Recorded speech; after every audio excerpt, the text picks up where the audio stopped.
నమస్తే, welcome to 99 TV. నేను పర్మినిక. Detail చూస్తే అమరావతి మీడియా పాయింట్లో మండలి విపక్ష నేత బొత్స సత్యనారాయణ మాట్లాడారు. మండలిలో ఇవాళ జరిగిన ప్రశ్నోత్తరాల సమయంలో ప్రభుత్వం నుంచి నిర్దిష్ట సమాధానాలు రాలేదని బొత్స విమర్శించారు.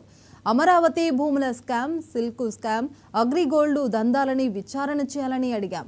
విశాఖ స్టీల్ విచారణ, పోర్టులను బయటపెట్టాలని అడిగాం. అధికార పక్షంలో ఎదుటి వాళ్లను అవమానపరచాలన్న ఆలోచన తప్ప మరొకటి లేదని బొత్స విమర్శించారు.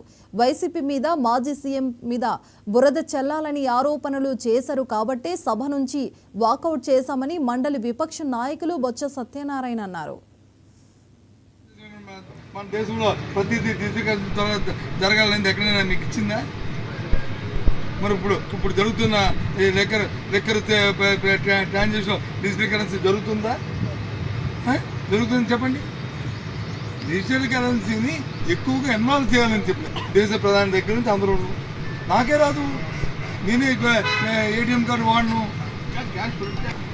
నిజంగా ఒకరికి నిర్బంధంగా పెడితే అప్పుడు నేను కూడా నేర్చుకుంటాను ఏ రకంగా దాన్ని వాడాలో, ఏ రకంగా చేయాలనేది నిర్బంధం పెడితే. నిర్బంధం లేని దానికి ఊరికి 10 సార్లు చెప్పిందే చెప్పి అంటే అలా. గతంలో మీ పార్టీలో చాలా కీలకంగా ఉన్న వ్యక్తి నిన్న చాలా సీరియస్ అలిగేషన్స్ చేశారు. ఇదే లిక్కర్ దాని మీద, ఇదే వ్యవహారంలో రాజకాశిరెడ్డి అనే వ్యక్తి పూర్తిగా కూడా ఈ వ్యవహారాన్ని అంతా కూడా నడిపాడు అనేది నేను చెప్తున్నాను. నేను ఖండించట్లేదు, సమర్థించట్లేదు. నేను ఏ విషయాన్ని కూడా ఖండించట్లేదు, సమర్థించట్లేదు. నిజంగా మీ దగ్గర ఆధారాలు ఉంటే, నిజంగా మీకు చిత్తశుద్ధి ఉంటే చేయండి, ఎంక్వైరీ నిరూపించండి, చెప్పండి. అంతేగాని బురదలని ఆయన ఎవరు బురదలని చెప్పాడు, నేను ప్రభుత్వం ఎంక్వైరీ చేస్తాను, చేయమండి. దాన్ని కూడా కాకిందకి తీసుకోమనండి. ఆ స్టేట్మెంట్ ప్రభుత్వం వద్దనలే కదా, వద్దంటే మాంతారా మీరు చెప్తే చెప్పండి. అదే నేను చెప్తుంది. కాబట్టి ఏ వ్యక్తి మీద కూడా ప్రతి వాడికి ఎవరి గౌరవం అనుకుంటారు. మనుషులను అగౌరవపరచడం అనేది బాగా కాదు. జరిగితే ఎంక్వైరీ చేస్తే చెప్పండి, తప్పేముంది? డిజిటల్ కరెన్సీ అన్నారు.